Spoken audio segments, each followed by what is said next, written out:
प्रपंच क्या है? जो कुछ दिखाई देता है, जो कुछ, वह प्रपंच है। जो दिखाई देता है का तात्पर्य क्या है?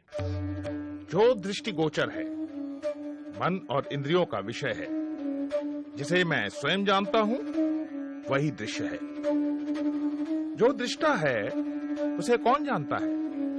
स्वयं को कौन देखता है?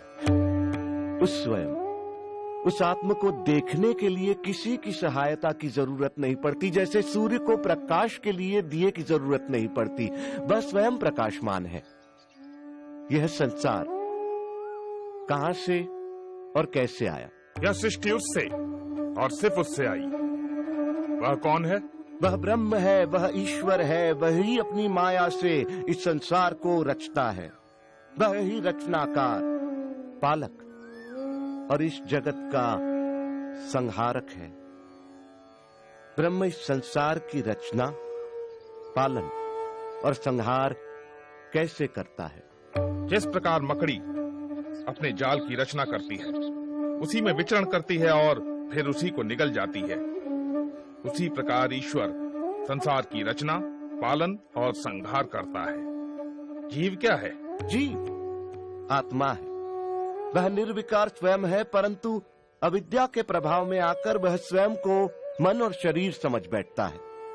इसीलिए वह इस संसार का अनुभव करता है।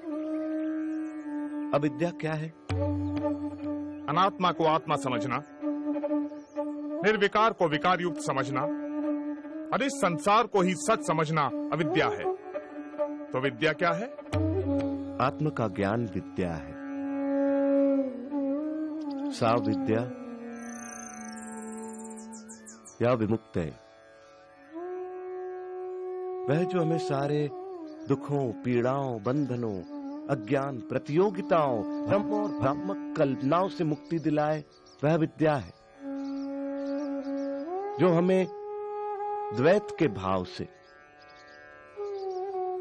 हम दो हैं के विचार से, अलगाव के विचार से, तुम और मैं के भेद से मुक्ति दिलाए, वह विद्या है। विद्या दृष्टि देती है, जिससे मनुष्य अपने ब्रह्म रूप को पहचान सके। साधो साधो साधो। ब्रह्म को जानने की प्रक्रिया क्या है? उसे जानने के दो मार्ग हैं। पहला मार्ग यह जानना कि ब्रह्म क्या नहीं है। जो ब्रह्म नहीं है उसका निषेध करना। सब नाम, रूप, गुण, सदोष और परिवर्तनशील वस्तु का निषेध कर निर्विकार को जानना। दूसरा मार्ग सत्य जैसा है उसे वैसा ही पहचानना। वह अस्तित्व रूप है, उसके बिना संसार का अस्तित्व ही नहीं है। वह ब्रह्म ही था, वह ब्रह्म ही है, इसलिए मैं ब्रह्म हूं, तुम ब्रह्म हो, हम सब ब्रह्म ही हैं, इसलिए सारा संसार ब्रह्म है। साधो साधो साधो। ब्रह्म को कैसे जाना जा सकता है? ब्रह्म को सही सामाजिक व्यवहार, आध्यात्मिक चिंतन, ध्यान पूर्वक सुनने, नित्य अनुभवों पर विचार करने और निष्कर्षों पर मनन करने तथा समाधि में जाकर जाना जा सकता है। ब्रह्मज्ञानी के लक्षण क्या हैं? यदि कोई दावा करता है कि उसने ब्रह्म को जान लिया है, तो वो ब्रह्म को नहीं जानता। ब्रह्म को जानने के साथ ही ब्रह्म को जानने का अहंकार मिट जाता है। क्या उसे तर्क से जाना जा सकता है? नहीं, परंतु तर्क सहायक हो सकता है। क्या उसे प्रार्थना और भक्ति से जाना जा सकता है? नहीं, किंतु प्रार्थना और भक्ति सहायक हो सकती है। क्या उसे योग व मनन से जाना जा सकता है? नहीं, परंतु योग व मनन सहायक हो सकते हैं। शास्त्रार्थ का अंत होता दिखाई नहीं दे रहा था। दोनों एक दूसरे पर भारी पड़ रहे थे कि अचानक बंदी निरुत्तर हो गए। आचार्य, उत्तर दें। आचार्य, उत्तर दें। अष्टावक्र की जय। अष्टावक्र की जय।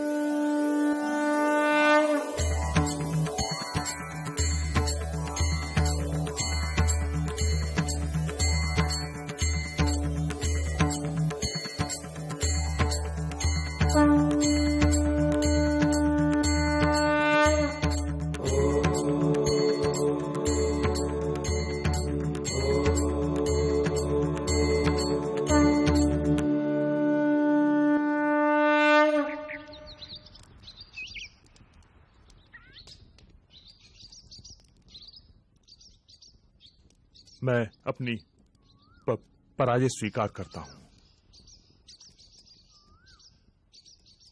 मैं जल समाधि लेने के लिए तैयार हूं।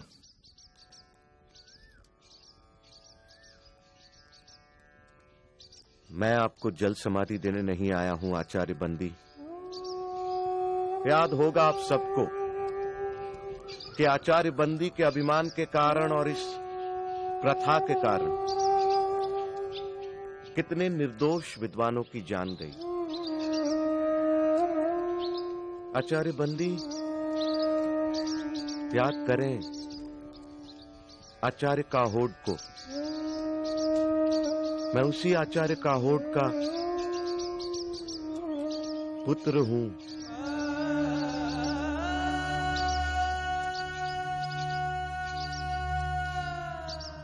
आज मैं विजयी हूं, आप पराजित।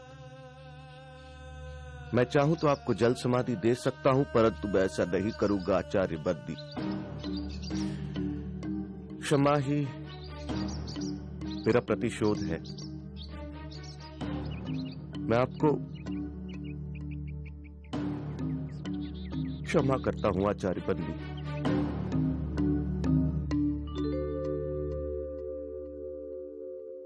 प्राण लेने से भी बड़ा दंड तुमने मुझे दिया बाल ज्ञानी। मुझसे पाप हुआ है, पाप हुआ है मुझसे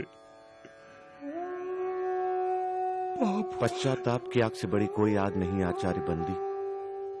हर दिन इस आग में जला पवित्र हो, यही आपका प्रायश्चित होगा। शास्त्र को शस्त्र न बनाओ।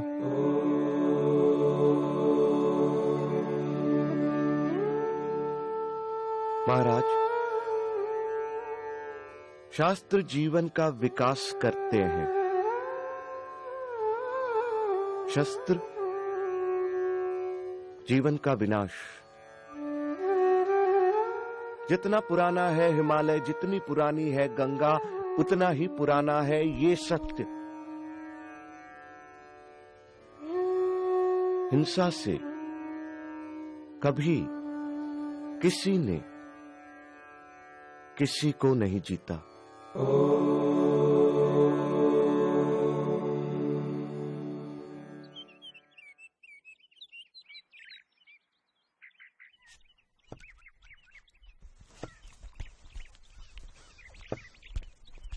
अहं निर्विकल्पो निराकार रूपो विभुत्वा च सर्वत्र सर्वेन्द्रियाणां न चासंगतो नैव मुक्तिर्न मे यश्चिदानंद रूप शिवोऽहं शिवोऽहं।